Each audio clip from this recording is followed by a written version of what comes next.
All right, everyone. Welcome back to another episode of the Business Blast podcast. I'm your host, Tyler Wagner. As always, today's sponsor is Authors Unite. And if you want to become a successful author, Authors Unite is the place to go. So head on over to authorsunite.com to check out a free case study that'll teach you how to do exactly that. And now let's jump into the episode.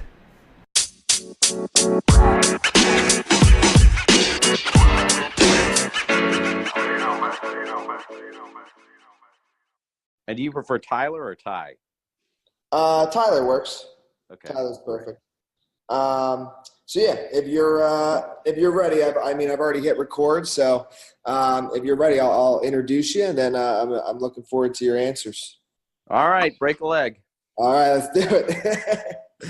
All right, everyone. Well, welcome back to another episode of the Business Blast podcast. I'm your host, Tyler Wagner. And today I have Bobby Henebry with us. He is a global speaker on blockchain and cryptocurrencies that helps translate nerd to layman. Also a partner in a traditional stock picking fund and founder of Chord Savvy, a YouTube music education platform. So welcome to the show, man. Hey, thanks for having me. How are you today? I'm good. How are you doing?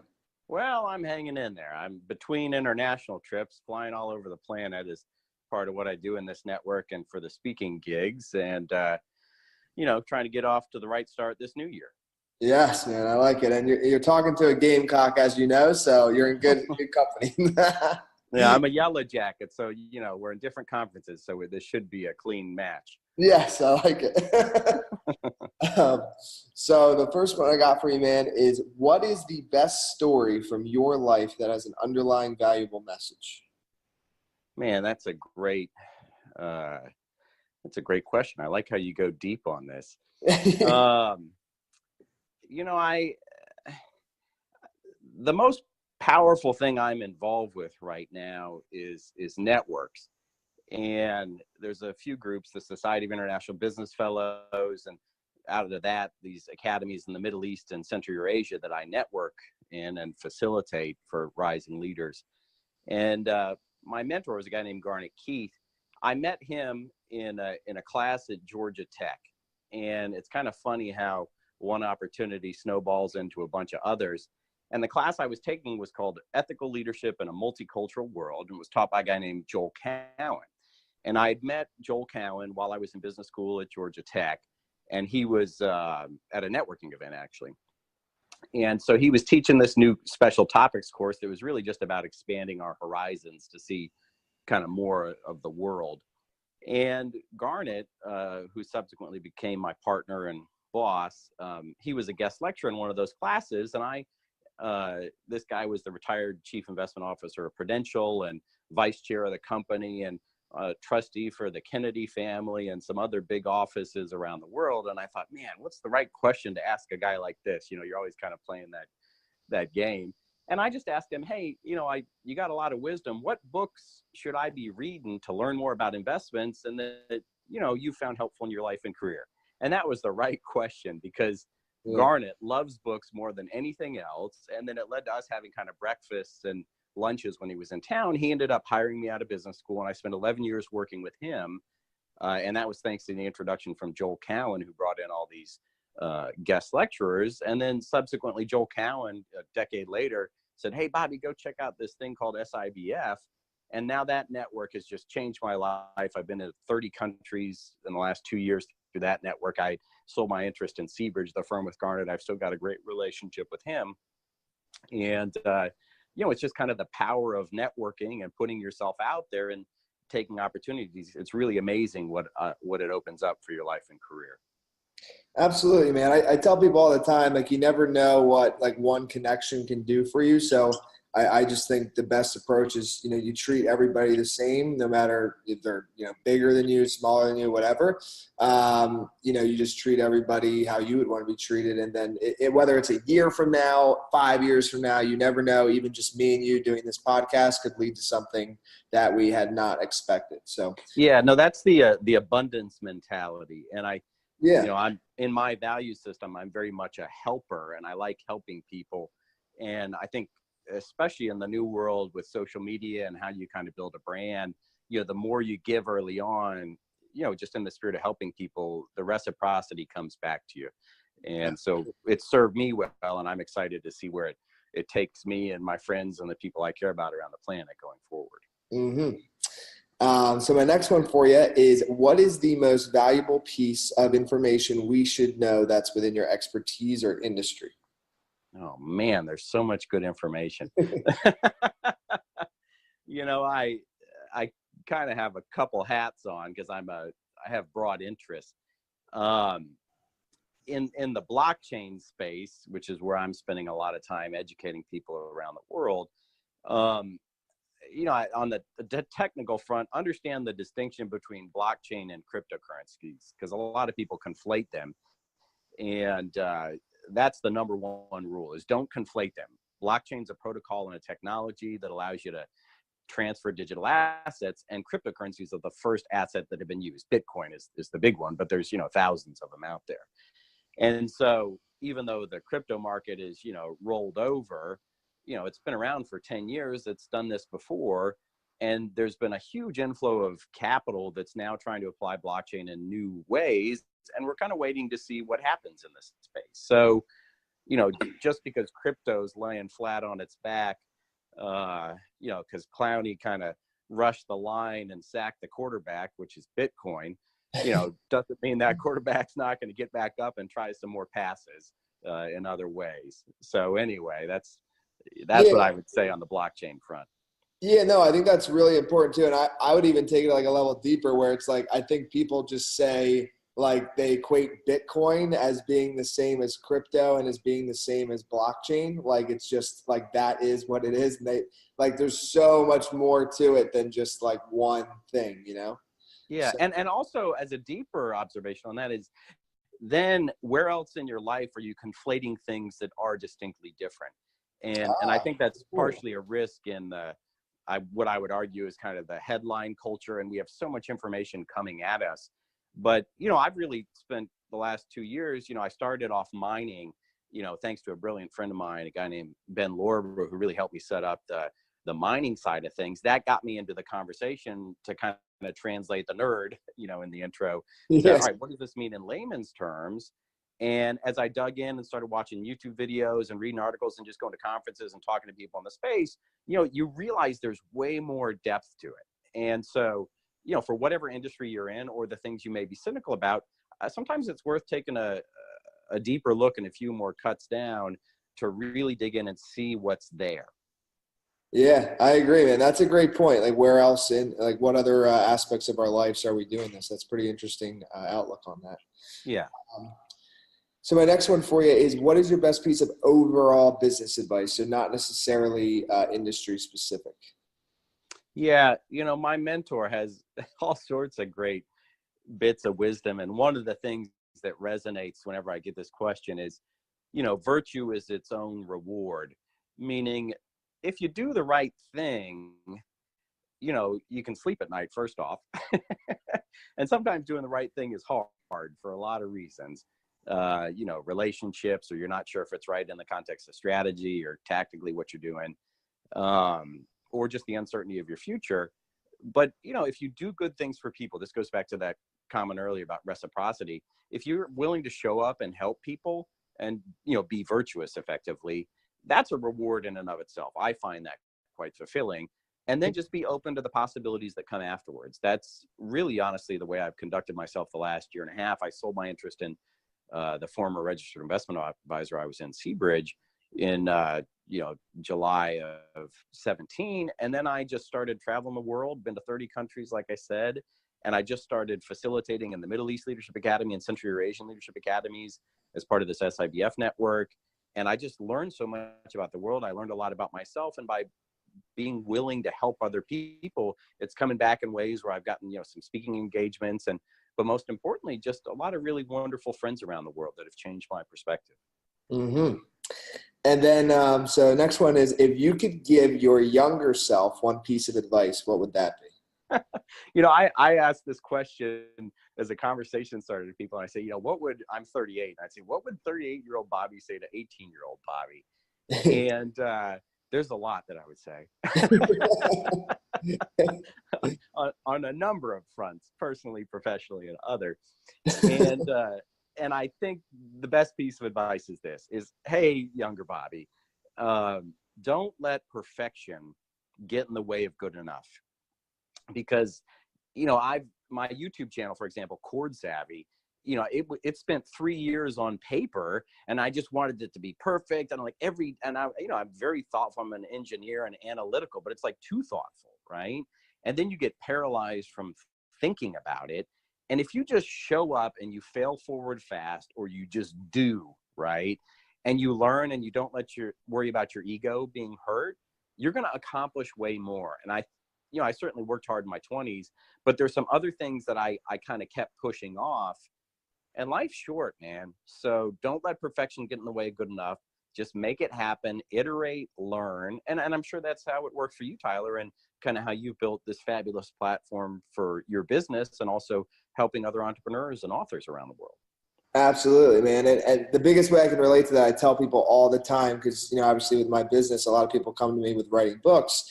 And I tell them, do not try to perfect the process, but rather complete the process, and then complete it again and again until it's up to your standard. And what I mean by that is, why most people fail in finishing their book is because they're trying to perfect their first draft, which is like impossible. And actually the way to do it is to allow yourself to just complete your first draft, knowing that it's probably not going to be that good.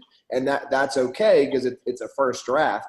So you just finish it, and then you can go back, self-edit a couple times, and then hire a professional editor. And then the final draft is, up to your standard before you put it out into the world. But it's the same thing with even business, right? Like, you want to stay in being like lean, and a lot of businesses pivot. Like, what your business may start out, what you think it's going to be, like 3 years down the road, it could be serving a completely different customer. But if you had never took action and made the moves, then you would have never made it to that point to even realize that. So ultimately, that whole ramble, what I mean is just the key, like you're saying, is just to take action. And it doesn't mean you put out like crappy work, because I think that can be confused sometimes. That's not what we're saying. What we're saying is, like, you have to ship it. Like, as Seth Godin says, if you're familiar with him, you got to put out something to get feedback from the market, and then you can pivot or iterate from there. But you can't just stay in your head and strategize forever, because, like you're saying, life is short, and if you never put anything there, then you'll never know. So no, that's right. I mean, even the way the blockchain business has evolved. I started out mining, and then all of a sudden, I got in late 2016. So it was actually right before it took off, and it's better to be lucky than smart. That's for sure. And then all my financial planner friends said, "Hey, Bobby, my friends are asking me about Bitcoin." And so I'd invite them to my house, and I'd show them my mining rig and the operation. It looks great in your living room. And obviously I'm a bachelor because I have computer servers in my living room. And so anyway, I just started getting questions, and then people started asking me to speak. And so I just followed demand, right? Yep. And then I've been working with a bunch of startups, but startups are tough because they don't have any cash, and you got to give a lot of yourself away for free. And so I continue to help with a few, but where I've gotten the most traction, and it's been exciting because I also am in this business network that's fabulous. I started becoming an international speaker. So I did speak at some of our conferences, and then people started, paying me fees and hiring me to do it. And so that's been really cool. And I found out I'm really good, as in the intro, like communicating nerd to layman or nerd to business, because I don't get stuck too much in the technicals. And that's kind of fun, where now I've shut down the mining operation because it's not profitable with my home residential rates, but that was an entry into the conversation. And then you just follow. Absolutely, man. And I can relate to it so much, because when I wrote my book, I didn't write it to help other people with their books, but due to me writing it and just taking action, it ended up creating my entire business, So, but that wasn't the goal in the beginning. So, yeah, that was good. I like that. It's cool. And it's, that's what's wonderful about life is, I'm 38-year-old Bobby talking to 18-year-old Bobby, but 48-year-old Bobby's going to have a lot of great advice for 38-year-old me right now. I wish he could tell it to me, and I wonder where I'm messing up, but that's part of the joy of life. And, even in the Chord Savvy, the YouTube channel I've got, I look back at my first batch of videos and I'm like, man, my energy isn't right, or yeah, I messed up on this. But you know what? That was a stepping stone to where I'm at now. And it's just, that's exciting, man. Like when you're really creating value and you're doing things you're passionate about, it's, and I get a lot of likes and really nice comments and affirmations, and that lets you know you're moving in the right direction. Mm-hmm. So kind of good segue here. So my next one for you, it's a little bit down a different path. In your opinion, then what is the key to happiness? I just finished this book, The Happiness Advantage, which is a great book. And the author who wrote it, which forgive me for getting his name, but if you look up Happiness Advantage, you'll see it, a big yellow book with a smiley face on the cover. Mm-hmm. He started presenting to a bunch of corporations in the financial crisis about happiness. And he's like, man, I don't know if this is the right thing, but it's exactly what people needed at a time of, maximum uncertainty. And, as I read that and I think about kind of my journey of I was in a career for 11 years and then I left it, honestly, to kind of bet on myself and then build this blockchain opportunity out and then the YouTube stuff and then really pour my heart into this global network. For me, the key to happiness is just being true to yourself, and freedom for me is important, at least the freedom to travel and do what I want when I want, within some constraints, right? Mm. And so as long as you're being honest with yourself and being honest with others, you'll enroll the right people and opportunities. And, because you can play this self-judgment game and hold yourself back. Well, oh, people won't like that, or that sounds crazy. But then you end up at the end of your life with nothing but regrets. And I have no regrets about the move I've made the past couple years. And I would advise other people that if you're not happy, then take that leap of faith, bet on yourself. And I would argue that there's more upside risk than there is downside risk on the other side of that decision. So don't hold yourself back.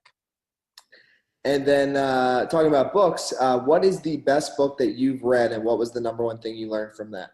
Man, there's a lot of books. Back to that question I asked Garnet, my mentor, was, what should I read? I read a lot of investment books early on, and my 20s were more about technical knowledge, right?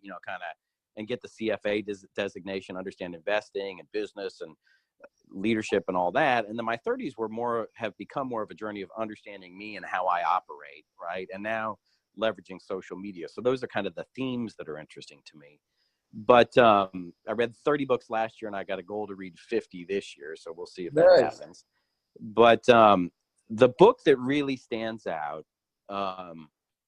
is called The Greatest Salesman in the World by Og Mandino, O.G. Mandino. And Og is short for Augustine. He's a Bostonian. It's Og Mandino, I think, if you hear him pronounce it. But Og was kind of the first Tony Robbins, if you will, and he was big back in the 60s, right? And the book is a parable about this young protege, and his mentor is about to sell his empire, this trading empire in the Middle East, 300 years ago. And he's saying, master, why are you doing this? And you're going to give it all away. And he says, well, look in this chest, and there are 10 scrolls. And each scroll is a few pages, and it has some sort of wisdom. And the first one effectively is, I will divorce myself from bad habits and marry myself to good habits and become their slave.